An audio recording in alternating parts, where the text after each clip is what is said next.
it's Dianne Minerva. I hope you're all having a wonderful day, and today I'd like to share with you a sew along for this beautiful simplicity dress.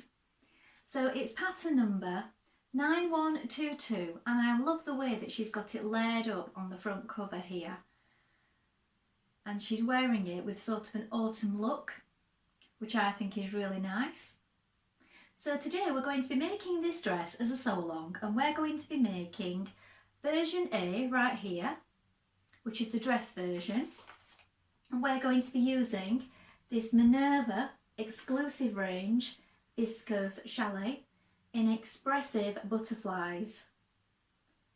So it's this gorgeous green colour with the wonderful colourful butterflies in the design. It's 150 centimetres wide, it's 100% viscose, and it's a light to medium weight. So we're using one pattern for this design, but you can, as you can see in the cover version here, use up some of your oddments if you wish and make it with contrasting pockets, a different colour band around the bottom. So it's a really good scrap busting pattern if you'd like to do that as well. Now I'll be linking everything that you need down below in the description.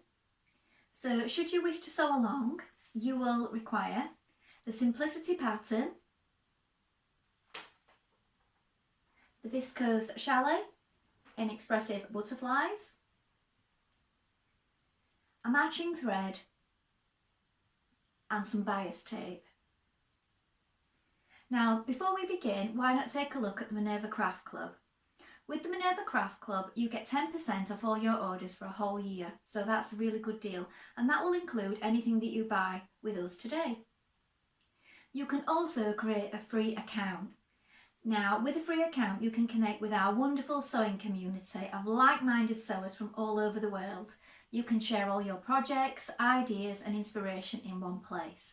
It's a really good place to create a folder so that you don't forget any of your planned makes. You can keep all your fabrics and notions together in one place and then share them online, and it's a really good place to share your makes, and I love doing this, and you get ideas and inspiration from other people, so it's really lovely. Why not go ahead and do that now? Now if you are sewing along with us, you need to wash and prepare your fabric as you would normally. So if you normally wash and tumble dry or line dry, do that now. Give it a good press, and when you've done that, you want to take your pattern and a tape measure and locate your sizing. Now don't just go for your standard dress size, because these can vary from pattern to pattern, and also they can vary quite a lot with shop bought dresses, so please don't go for your size that you would normally buy from a shop.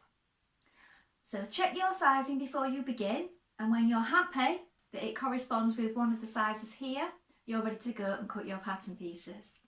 So remember, we are cutting for the dress version A, but should you wish to make any of the other versions, just sew along with us and stop at the appropriate steps.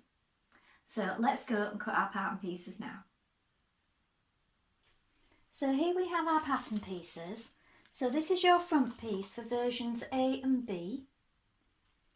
You're going to cut the piece on the fold, and here is your centre fold here. This is the marking for your waistline. You need to make a note of these tucks, the notches. Here is your neckline. You have a 1 centimetre allowance there for the neckline. Make a note of the pocket marking here. This is the cutting view for B, and we're cutting for A. But as things tend to turn out a little longer on me, because I'm only 5'4", and you might find that you're the same, or you may be taller, and you might want to lengthen it a little. I've just done a little tuck here. So what I've done is I've tucked up the pattern on both pieces, front and back, at this point. You could do that at the bottom if you wish, but I like to do it here above the hemline. So that's what I've done, because I want the longer version, but not quite as long as it will turn out on me, so that's why I've done that. So one piece on the fold. Now here we have our back piece. Again, we're going to cut one piece on the fold. Here is your fold. Make a note of the notches. And again, your cutting line. And again, I've done the same thing. I've just folded it up in the same point on the back piece, just to make it a little shorter for my height. Now here we have our tie end, and you're going to cut two pieces of this one, and the grain line is going this way, as you can see here. And then we have our pocket pieces. Now you may be doing it in the same pattern fabric as your main dress, or you may be using a contrast if you're using up your scraps, or if you're going for the cover version of the pattern. This is a straight grain. You're going to cut two for A, B and C, and also make a note of these pleat markings here and the arrows of the direction that you're going to pleat in. You've got a broken line in the middle here as well, make a note of that. And a pocket band, you're going to cut two of these. This is the direction of grain, make a note of these circles either side. So now we're ready to begin making our dress. Now first of all, you want to wind half of your thread onto your spool and check your machine needle is sharp. So I'm using a universal, a standard size needle 70 today for this fabric. You might like to try it on a piece of scrap fabric first of all.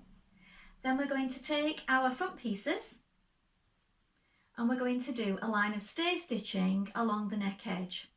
So always work in the direction of the arrows, so we're working from the shoulder towards the centre from each side, and we're going to do that 1.3 centimetres away from the cut edge. We're also going to do that on the back neck edge as well. So that is our first job, and we're going to go and do that now.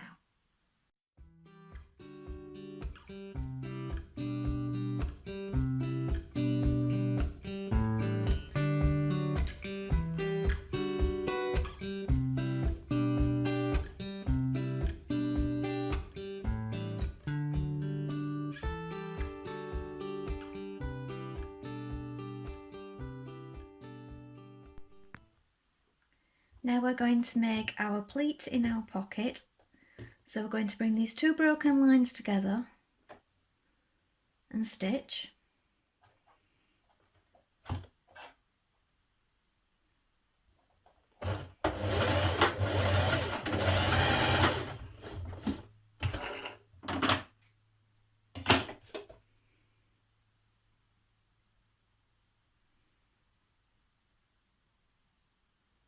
Then bring the broken line so it's at the centre like this, so flatten it out, and then you're going to stitch based across the top of it.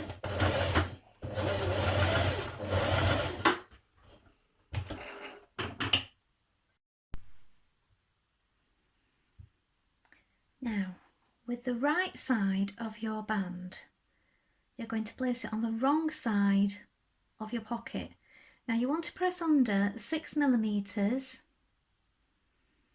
so you're pressing the right side to the wrong side of the band, and then the right side of the band, look, is going to the wrong side of your pocket.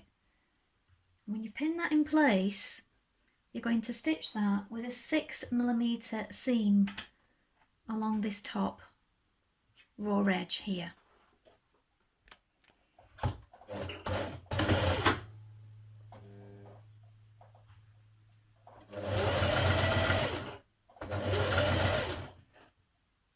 Keep your raw edges even.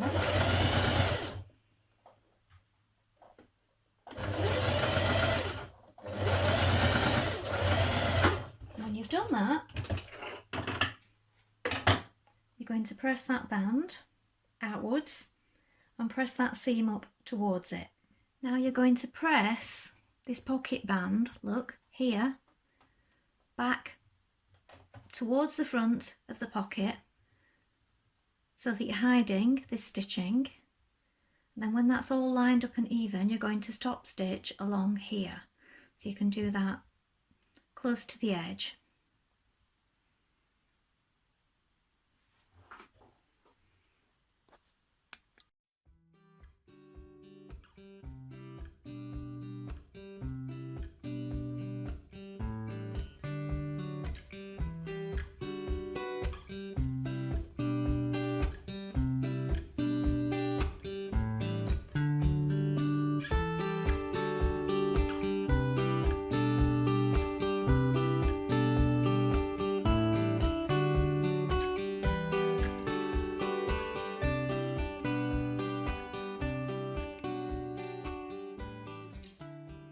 Now you're going to cut a strip of binding for each pocket, and you're going to encase the edges of your pocket within that. So if you're using double fold bias tape, I'll just show you, it will be going like this, sandwiched between. Now I'm using a single fold tape, but you can still get the same effect, like as you can see here, but this time you're stitching on one edge of your strip of tape. Now which tape you use will depend on the fabric and if you can get the right shade or not. So if you can't get the right shade, you might want to just use regular bias tape like this. So to do it this way, we're going to stitch, so you want to let it overhang by about 1 centimetre, and we're going to stitch in that line, in that fold, all the way around, keeping it even with that raw edge. So you may want to pin it first, and then when we come round this corner we're going to snip it after we've finished. So we're going to snip on the tape and on the fabric, and then we're going to press it out with our iron like this, so that we get this nice curve, and then we're going to top stitch it to our garment. So you can still get the same effect with single fold bias tape, but remember, if you are using the double fold, you will encase the whole of the side of the raw edge of the pocket within the bias tape like that. It will be encased. So keep in that crease and keep it lined up with the raw edge of your pocket.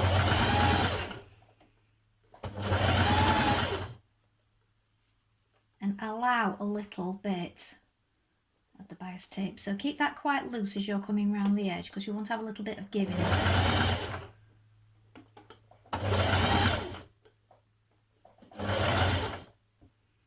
So make sure it's got room to go around that curve. Don't keep it too tight as you stitch around this curved bit of your pocket.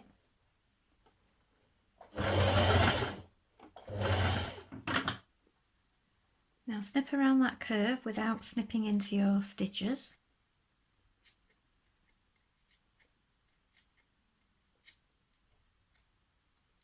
Do that on both sides.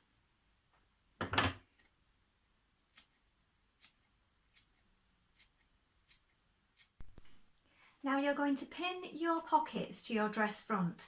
Now I found it best to lay my dress out flat on the floor where there was more room, or you might have got a large cutting table, and then replace my pattern pieces on top and then mark them again, because your chalk does tend to rub off sometimes. So once you've got them in place like this, we're going to top stitch around that binding close to the edge. So just double check that they are even. So even if you've done it to your markings, have a look by eye, because sometimes you put them on and they don't always look even if you've done them to the markings. So just double check and hold it up, pinned in place first of all before you do your top stitching, and this saves any unpicking later on. It's always good to reinforce at the top of the pocket at each side also.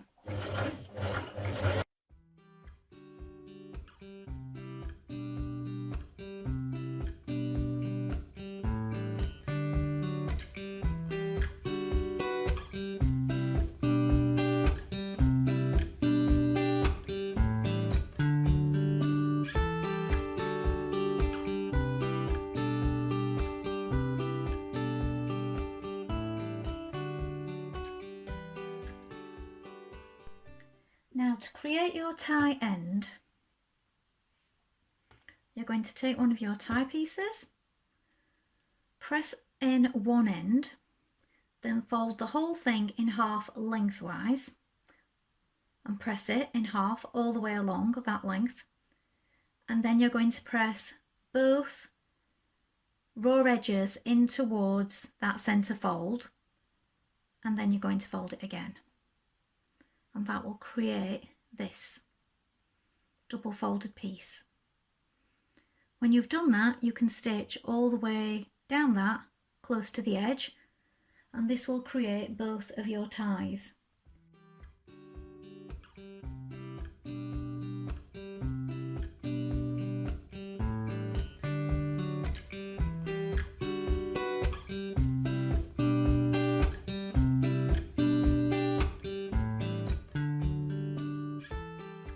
On the outside, place your tie end where the circle is on your broken line here. Have your raw edge extending 1 centimetre beyond the broken line, and then you're going to go to the wrong side, and to create your tucks you're going to bring these broken lines together. So we have 2 here, 1 line there and 1 line there. We're going to bring those together and stitch down them, and your tie will be enclosed within that tuck.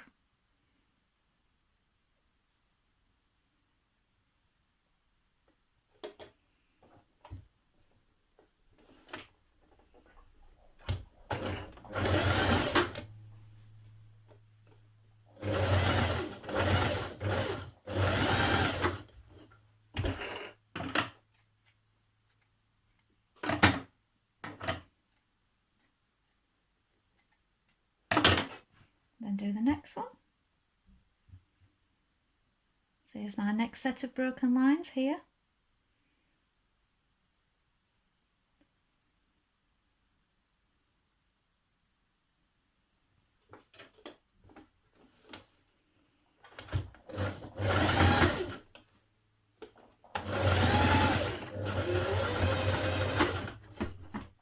Now you're going to pin your shoulder seams.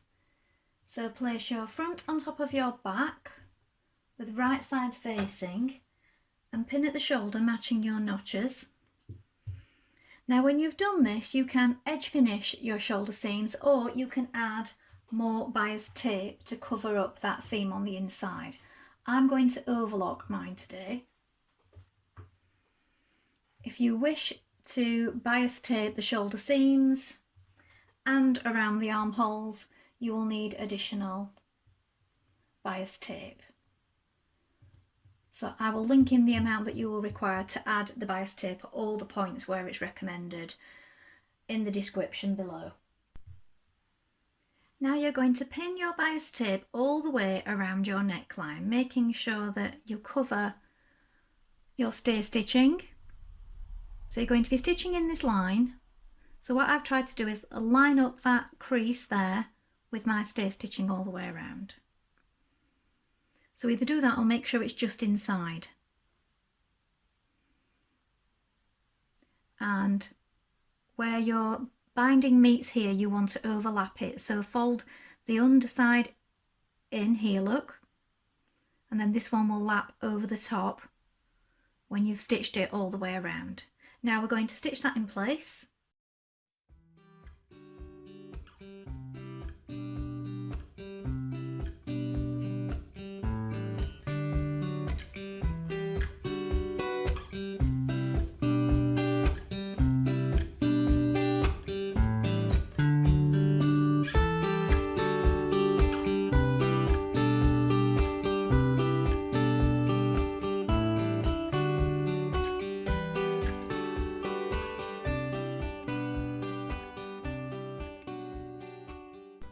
Turn the binding to the inside and stitch it down.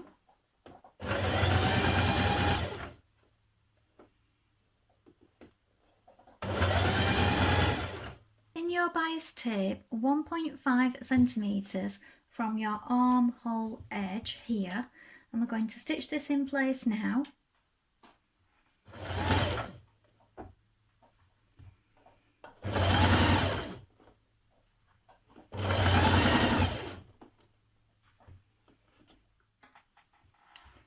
Now with your bias tape on your armhole, you're going to turn it back, and this needs to be in line with the line that was on your pattern. So if I just bring this into view here, you have a fold line here, look, on your pattern, which is wider here at the top, gradually getting narrower as you come to the underarm.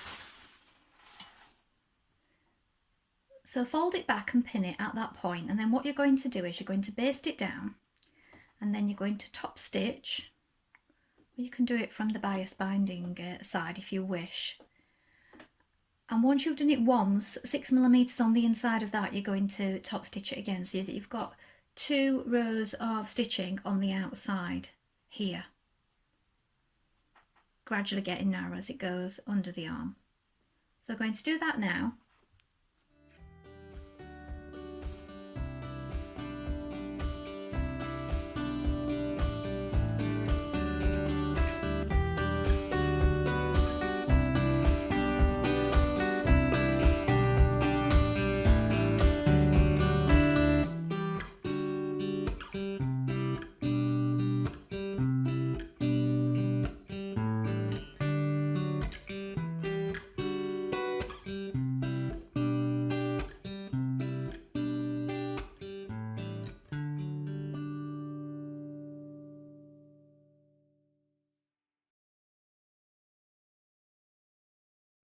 Now you're going to stitch your side seams together with a French seam. So you want your right sides facing, and you're stitching close to the edge, so it's 6mm away with those right sides facing.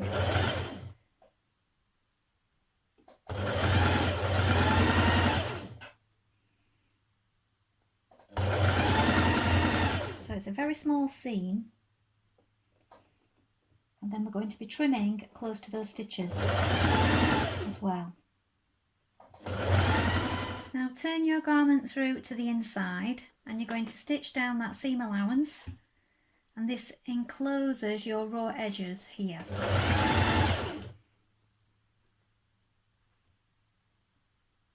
So you've actually stitched the seam twice,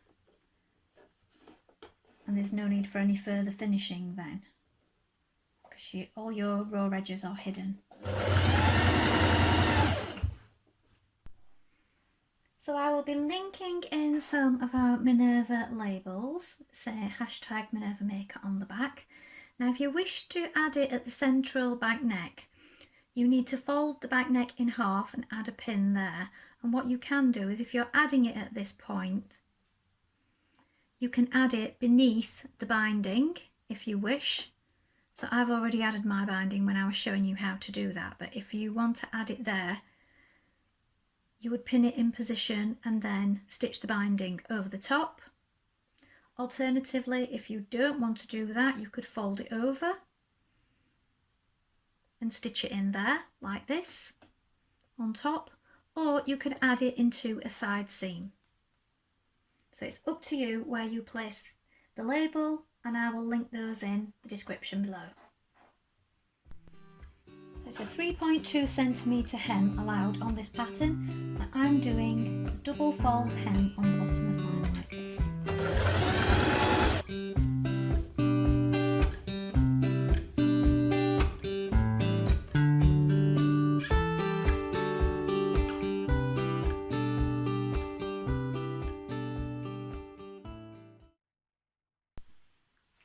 Well, I hope you've enjoyed sewing along with me today.